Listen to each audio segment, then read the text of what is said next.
Panibagong araw sa atletang kagaya ko. Tara, samahan niyo ako. Eto ako, kakatapos ko lang maligo at ayun, mag-aayos na ako ng gamit. Mga gamit ko para mamaya sa laro namin, para sa laban namin.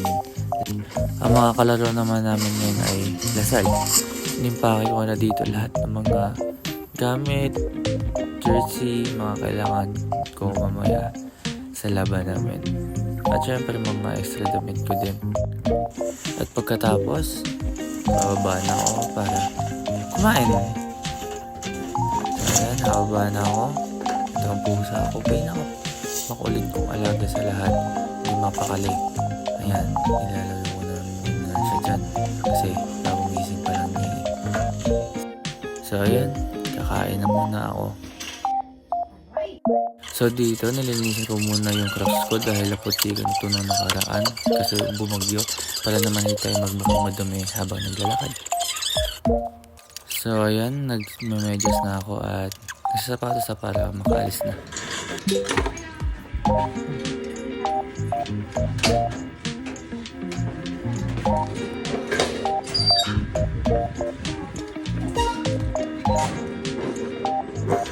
At dito makikita nyo ay nag-aabang na ako dito ng aking masasakyan. Ang tatawag ay sidecar kasi nakakapagod maglakad lalo na't mainit kaya nagtitikpan na muna ako habang nag-aantay ng sidecar.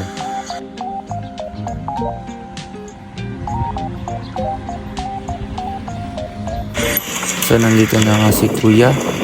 Sasakay na tayo para mas papabilis tayo makalabas sa village kasi nakakapagod din minsan maglakad. Minsan lang pero syempre exercise ko rin yun pero ngayon kasi mainit so ayokong mapawisan ng sobra dahil minsan papasok din ako ng sobrang pawis ko kaya sobrang essential din sa akin tong hawak-hawak ko na turbo fan.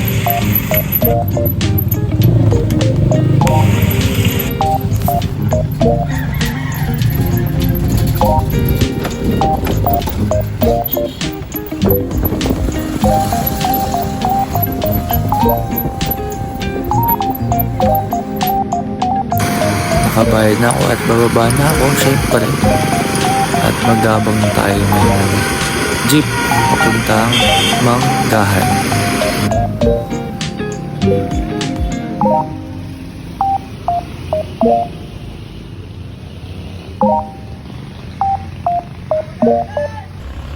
So ayan, nakasakay na tayo at tara, samahan niyo ako sa buong biyahe ko.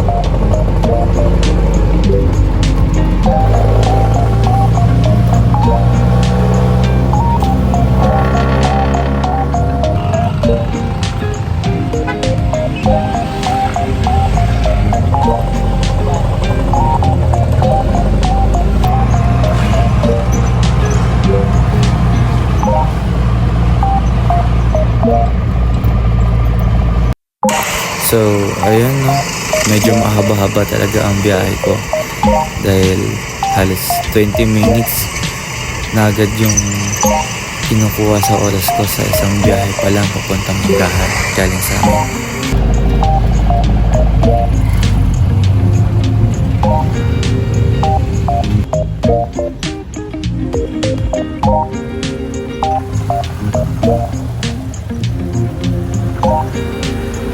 So, ayun, dito makikita nyo ay nakarating na tayo sa ating unang baba pa lang, Manggahan.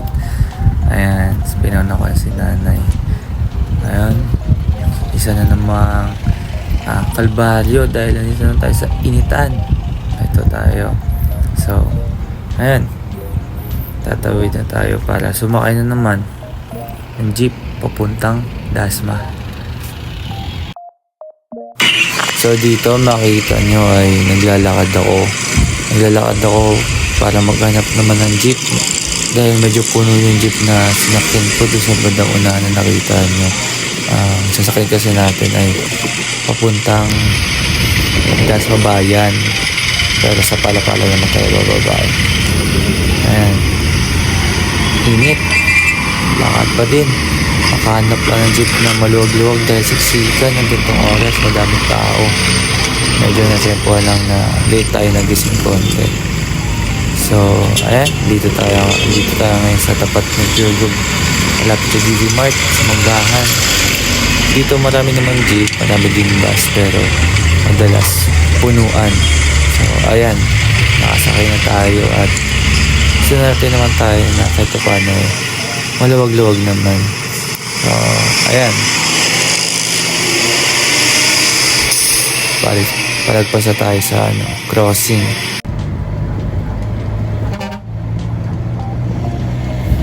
Dito okay pa ang takbo namin dito kasi wala pa kami sa tapat ng LPU, pero tingnan niya maya maya pag nasa tapat na kami ng LPU. Ayan, sige boy, ayos ka ng buhok boy, hawi ka naman boy. At ayan na, sinasabi ko sa inyo, sa tapat na tayo ng LPU at grabe ang traffic dito dahil another crossing ulit, no? So ayun, balitaan ko na lang ako kapag malapit-lapit na tayo sa Robinson. So dito sa kahabaan ng traffic sa banda sa FCIE ay malapit na tayo sa Langkaan. Ayan, traffic ka dyan pero makakalusot na tayo. Dito sa banda ng Kaan, sakto may sound trip tayo, pakinggan nyo.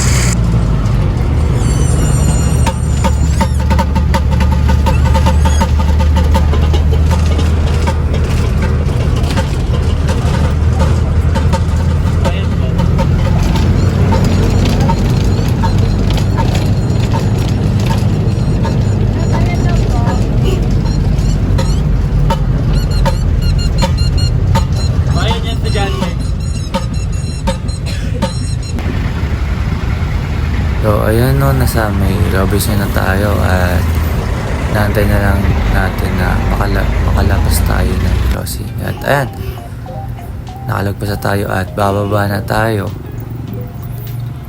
Ngayon, pagkababa ko dyan ay syempre may antayin pa tayo. Tatayo pa muna tayo dyan ilang minuto. Grabe na, minuto. Mag-aantay tayo mga ilang minuto lang kasi may antayin tayo syempre ang aking one and only na lagi kong kasabay pumasok. Abangan nyo ako sino. So ayan, pagkatapos makaantay ng ilang minuto ay nakababa na siya, nakarating na. Ito siya, makita nyo.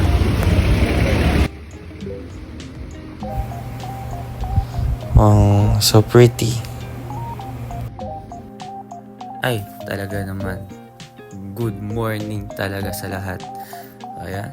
Siyempre, bibit-bitin natin lahat ng mga gamit niya para hindi siya mahirapan, no? Kasi siya lang mag-isang bumay. So, kapag andito ako, pagkasama niya ako, siyempre, bibit-bitin natin yan.